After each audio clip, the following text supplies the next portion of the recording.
Hello everyone and welcome back to Animation Pilgrimage, where Sean and I take a look at every single theatrically released animated film in chronological order. I am Tennille. And I am Sean. Today we're looking at the 1972 Peanuts film, Snoopy, Come Home.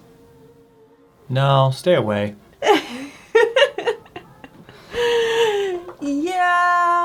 Yeah. So this is the second Peanuts film we've had to watch. There's already been several specials and stuff made with the Peanuts characters, but this is the Second feature. film. Yeah. It had a budget of $1 million and a box office of $245,073. So wait, was that... I wasn't really paying attention. Was that a lot less money? Yes. Oh dear. 1 million compared to $250,000. Or $250,000. I wouldn't feel too bad for them, though, because it's not like the Peanuts films are known for being theatrical films. No. They definitely, I would be shocked to learn that they made this movie with the intention of it Destroying the box office. being a banger at the box office. They probably got all their money back in spades just from it running on TV, and then later, obviously decades down the line, selling it on VHS and stuff like that. Okay. Ready for plot? Mm-hmm. All right. The plot is Snoopy does antics. The end. A lot. Oh, and there's a lot of crying. Yeah. Snoopy does antics and there's a lot of crying. The end. All right. Slightly more details. Uh-huh. There is a girl in the hospital, and she writes a letter to Snoopy telling him to... Don't ask what's wrong. She has mysterious illness. I've been in the hospital for 3 weeks. Come see me. It's like, what? How? Why? You're a very young little girl. Anything that's wrong, If you had it for 3 weeks, you're probably dead. you've been in the hospital that long. What have you got? And Tuberculosis? What's she's wrong? also just walking around and Yeah. stuff. I don't know. Either way, Snoopy sets off on an adventure to find her. Also, there's this ongoing gag about segregation? I don't know. Snoopy keeps getting kicked out of places, and we have this guy that just goes, "No dogs allowed." Okay. I want to touch on this. Yeah. Because... It keeps happening. It's a plot point. It's a very poor taste running gag. Mm-hmm. Given the time this movie came out, given the fact that Snoopy has more autonomy than he's ever had before, and his thoughts are pretty crystal clear vocalized, and he is at an intelligence level above the children. More often than not, yeah. In this movie. Yeah, it just... For a dog being as intelligent as a child, and then him not being allowed to be in most locations, yeah, it screams of this is a segregation joke, and it's wow, that's not cool. That's not cool. And even if you didn't intend for it to be a segregation joke, it is. It's a segregation joke. Oh, it 100% is. Yeah. Going off the same line. It's just very clumsy if you did not realize that that's what you're saying. Mm-hmm. Well, so Snoopy can't just ride the bus or the train or anything like that. So he just has to go cross country. Oh, he has Woodstock along with him, which is the little bird that can't fly straight and is Woodstock. He's a weird little bird. I never understood why he's named Woodstock. Yes, he is specifically named after the musical festival. Mm-hmm. But there's nothing about him that screams hippie or druggy or music or anything. Yeah. He's just a bird that flies weird. Yeah. Okay, if there are any Peanuts diehard fans that knows the answer. I was trying to look up why, and it pretty much just came down to Charles Schultz thought it would make a good name. Okay. Yeah, and Okay. He also claims that Woodstock was originally supposed to be a girl, but then when he got the name Woodstock, he became a boy. But in earlier comics, before he got the name, he's been referred to as a he. And so I'm just like, okay, so Woodstock is non-binary at this point. They're just a they. Woodstock the bird. Woodstock the bird. They go on adventures. They finally get to the hospital, which they have to sneak into because no dogs allowed. And they get to the girl, and she's like, cool, stay with me forever because I'm your previous owner. And then they make a joke, Linus. So Charlie Brown in all of this Is a boomer. is such a boomer, and I just want to strangle the little kid.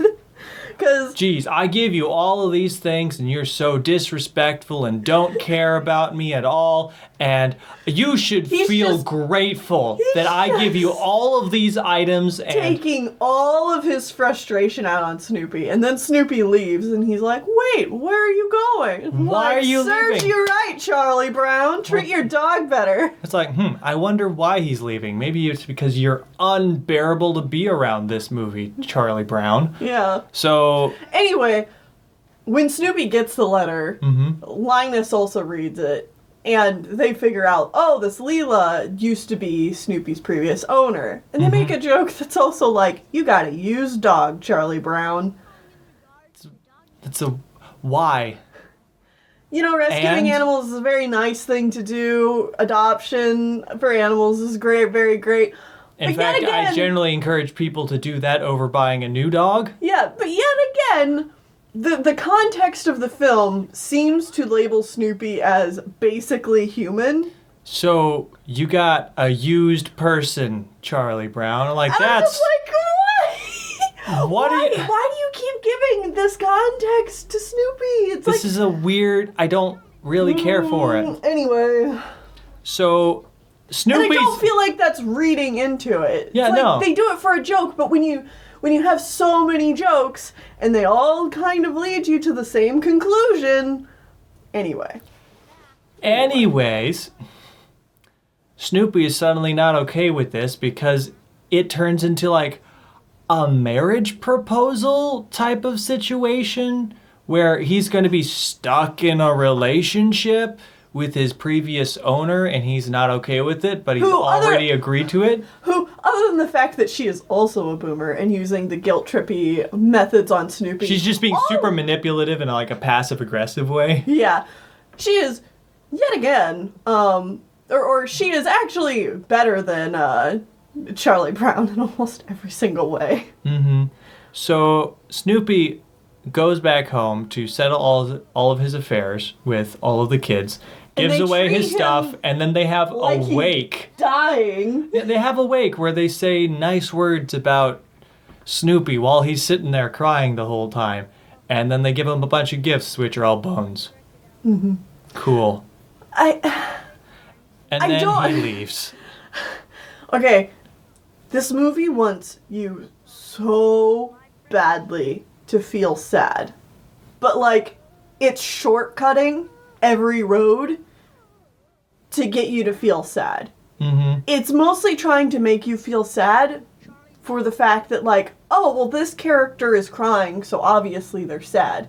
Even though we spend the first half of the movie, or the first part of the movie, with Snoopy with all the different Peanuts characters, And they all either hate him. antagonizing or being antagonized by them. And I just can't look at these scenes as like, oh wow, like even though they have their rough patches, like this gang sure does get along, it's just like, wow, yeah, Snoopy, leave, get out of here. It's like, this is not a good circle to be around. So he shows up at the apartment building where the other girl lives, and she has a cat. And Snoopy doesn't like cats because he's a dog, never explained. But wouldn't you know it, no dogs allowed. So Snoopy is happy that he can't stay with this lady, and He can't get Dog married to her. he can't get Dog married, so he runs back to Charlie Brown. Everybody celebrates and is happy, and the movie ends. Well, the movie ends after Snoopy then writes a letter to everyone telling them he wants his Give me my stuff crap back. He wants his stuff I back. want my records back. I want my croquet set back. Yeah, and Give then it- everybody's really mad he wants his stuff Yeah, back. everyone's angry and like, And then ugh. they leave, and then the movie ends. Yep. Like, what a mess.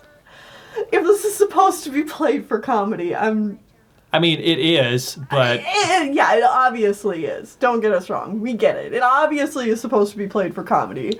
But I just feel like it's none not of really the that comedy funny. works. Yeah, Mhm. I just don't like it. So the first Peanuts movie is all about depression and how you just need to, like, Charlie Brown is depressed, super depressed about the fact that he's depressing and bad at everything and is depressed. Mm-hmm. And the solution is get over it, Get over it, Charlie Brown. which is a horrible message. Uh-huh. So we move on from depression, and this movie is all about grief, but not real grief, just, oh, I'm sad. people are sad and stuff. That's it. That's it. Yeah, I feel like there's nothing to take away from this movie. If you're a fan of the Peanuts and like grew up watching this film, like I think there's going to be some nostalgic memories to it, especially since it's got music from the Sherman Brothers, and I didn't find any of the music here to be that great, but like if you listen to this as a kid, there's probably a few of these tunes that get stuck in your head from time to time. I would Okay, call I've these- already forgotten all the music from this. I mean, same, but I'm trying to be kind. I'm trying to be kind, and you know, Sherman Brothers are known for their music, so there's that. There is another interesting thing about the music is this is the only one to have Sherman Brothers music because they were hoping to give it a more Disney-ish feel.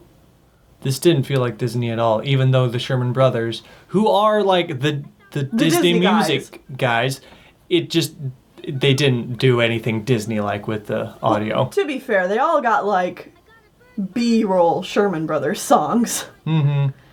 These are like the kinds of songs that you find on like the DVDs of Disney movies, and they're like, yeah, we cut this song because it didn't really go anywhere and it was kind of boring, and It didn't progress the plot. yeah, all of the songs in this movie are those kinds of songs from the Sherman Brothers.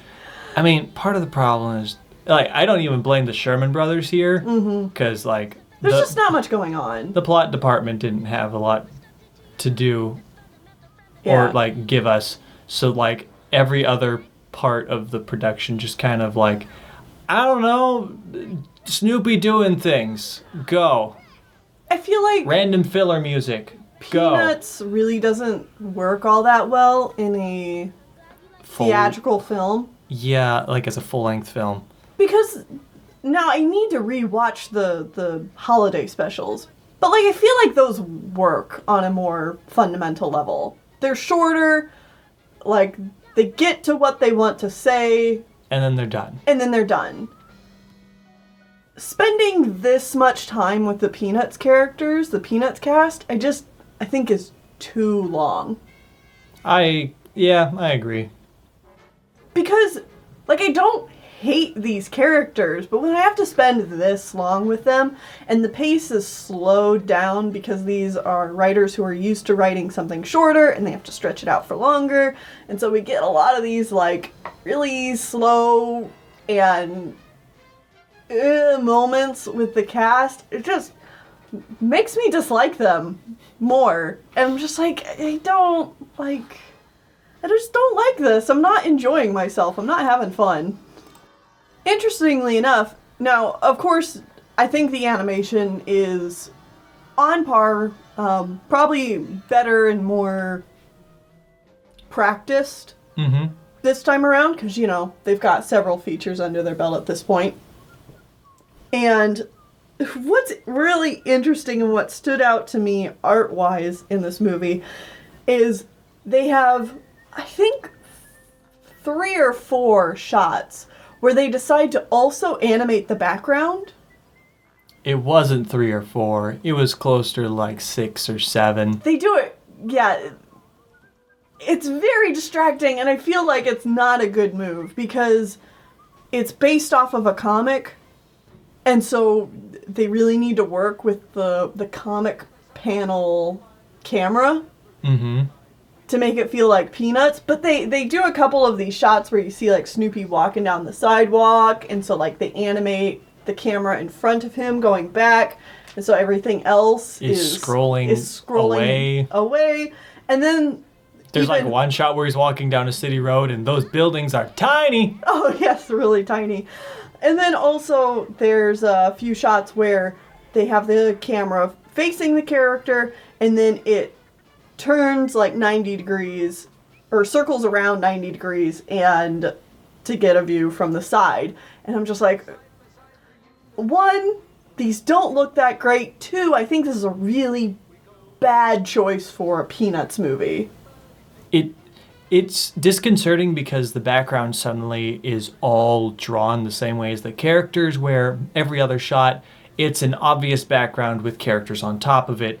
And so the background suddenly becoming animated as well is weird. That's the disconcerting part. Yeah. If it was consistently all one way or the other, preferably with the static backgrounds, it would work best, I think. With that being said, I'd be really interested to go back and rewatch the Blue Sky Peanuts film and see how often they move the camera in 3D space.